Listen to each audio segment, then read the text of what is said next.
പ്രിയപ്പെട്ടവരെ, ഇന്ന് പരിചയപ്പെടുത്തുന്ന ബസ് ടാറ്റയുമല്ല, ലൈലാൻഡുമല്ല, ഭാരത് ബെൻസുമല്ല, ഈഷറുമല്ല. സലബൺ ടൂൾസിൻ്റെ ഒരു ടിപ്പിക്കൽ ബസ്സാണ്.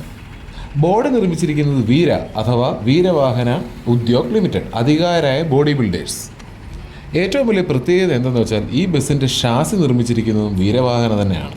ബസ് നിർമ്മാണത്തിലെ വലിയൊരു കാൽവെപ്പ് എന്ന് തന്നെ വേണമെങ്കിൽ പറയാം. 40-40 വർഷമായി ബസ്സിന് ബോഡി ഇടുന്ന ഒരു കമ്പനി ഒരു ഷാസി ഇറക്കുക, ആ ഷാസി വിജയകരമായി 2 കൊല്ലം പിന്നിടുക എന്നൊക്കെ പറഞ്ഞാൽ വലിയൊരു കാര്യം തന്നെയാണ്. ടാറ്റയുടെ 1822 LPO ഷാസിയായിട്ട് ഒരുപാട് സമാനതകളുണ്ട് ഈ ഷാസിക്ക്.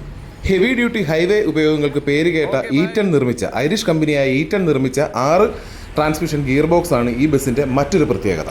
കമ്മിൻസിൻ്റെ വിഖ്യാതമായ ISBE സീരീസിൽപ്പെട്ട 5.6 ലിറ്റർ എഞ്ചിൻ വെച്ച ഒരു ഉഗ്രൻ ഷാസി. വീൽസിൻ്റെതാണ് എയർ സസ്പെൻഷൻ. അതുപോലെ തന്നെ 13.5 മീറ്ററാണ് ഈ ഷാസിയുടെ നീളം. കാലാകാലങ്ങളായി ബോഡി നിർമ്മിച്ചുകൊണ്ടിരുന്ന ഒരു കമ്പനി ഒരു ഷാസി ഇറക്കുക എന്ന് പറഞ്ഞാൽ അഭിമാനകരമായ ഒരു നേട്ടം തന്നെ. വീരമഹാസാമ്രാട്ട് എന്ന ഈ ഷാസി അധികമൊന്നും ഇറങ്ങിയിട്ടില്ലെങ്കിലും റിലയബിലിറ്റിയുടെ കാര്യത്തിൽ ഒട്ടും പിന്നിലല്ല.